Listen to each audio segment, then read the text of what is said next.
Blenheim Palace, England. About halfway through, right as the water touched the top of the wheels, someone made a joke about electrocuting the fish in the Duke of Marlborough's lake with our 2019 Range Rover 400e plug-in hybrid.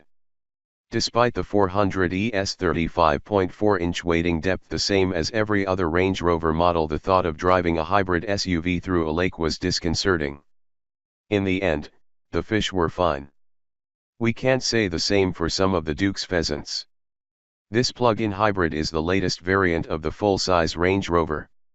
It pairs a 85 kWh electric motor with a 296 horsepower, 2.0-liter turbocharged four-cylinder for a total system output of 398 horsepower and 472 pound-feet of torque.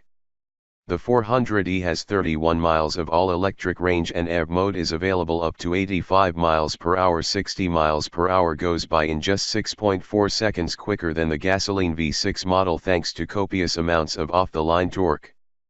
Power is sent to all four wheels through a ZF-designed 8-speed automatic. Land Rover wanted to make it clear that the 400e was just as capable as every other Range Rover model, hence the water hazard, muddy hill climb, and a trek through a field that smelled not so faintly of manure.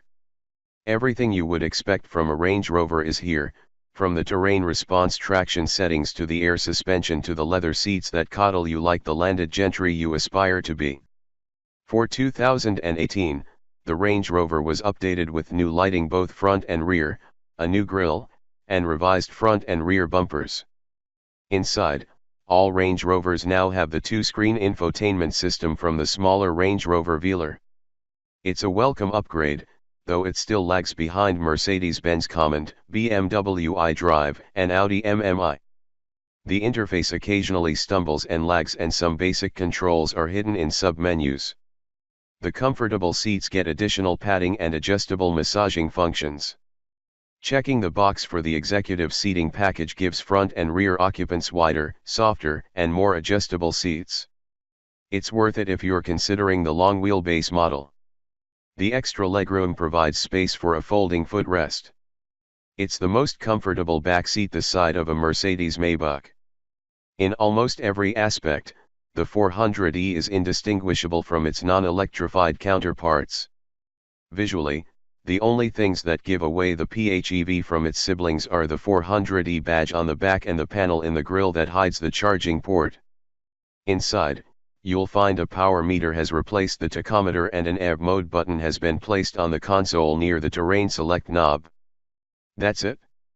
No green or blue badges, no aero wheels with questionable designs, and no unique front fascia. It simply looks like any other Range Rover.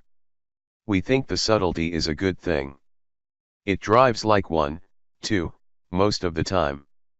Because the electric motor is housed inside the transmission, the 400e is capable of all-electric four-wheel drive running. When wading through water, Land Rover suggests keeping the engine running and not crossing water in EV mode in order to keep liquids out of the exhaust system.